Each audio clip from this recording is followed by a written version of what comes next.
මේ වීඩියෝ එකෙන් අපි සාකච්ඡා කරන්න යන්නේ 2019 ෆිසික්ස් MCQ පේපර් එකේ 47 වෙනි MCQ එක.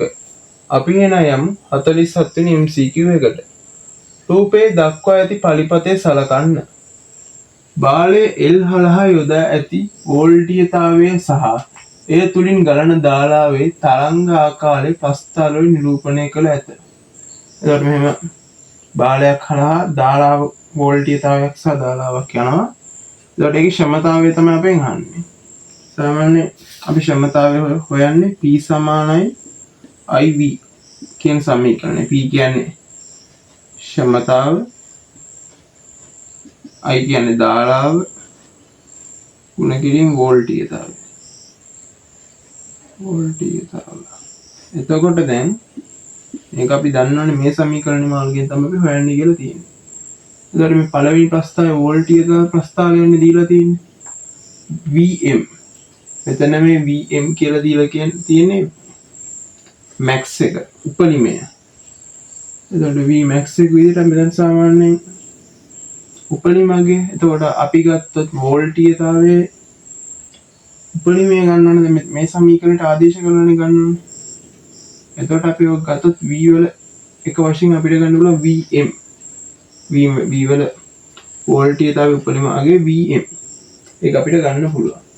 දැන් අපි ධාරා ප්‍රස්ථාරයට ගියොත්, ඒ කියන්නේ දෙවන ප්‍රස්ථාරය මේක ප්‍රස්ථාර 1, මේක ප්‍රස්ථාර 2. මේ ප්‍රස්ථාරය ගත්තොත් මේ මම මෙන්න මේ හරියට ගත්තොත් මේ චිත්‍රෙම මෙන්න මෙහෙම එකක් නෙමෙයි මෙතන සිද්ධ වෙලා තියෙන්නේ. පැහැදිලිනේ. දැන් මේක මෙන්න මෙහෙම තියෙනවා. අපි හොඳට බැලුවොත් මෙතන මේ පොයින්ට් එක වශයෙන් දීලා තියෙන්නේ T බෙදීම 4 කියලා. ඒ කියන්නේ මේ සමස්ත කොටසින් මෙන්න මේ කියන කොටස කියන්නේ 4න් එක මේ කොටස. අපි ඒක කොහොමද වෙන්නේ කියලා බැලුවොත් මෙතන ඉඳන් මෙන්න මෙහෙම එකක් ඇන්දොතින් මේ එක කොටසක් නම් ඊළඟ කොටස යනවා ඇති මෙන්න මෙහෙම. ඊළඟ කොටස යනවා ඇති මෙන්න මෙහෙම. ඊට එක මේක පළවෙනි කොටස, මේක දෙවෙනි කොටස, මේක තුන්වෙනි කොටස, මේක හතරවෙනි කොටස. පරිමාව නැතුවත් එහෙම තමයි වෙන්නේ.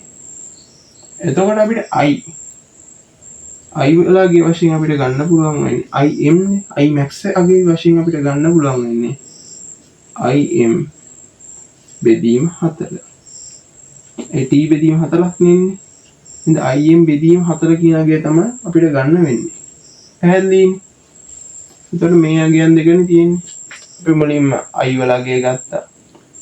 I වල max අගේ Im බෙදීම 4, V වල max අගේ Vm.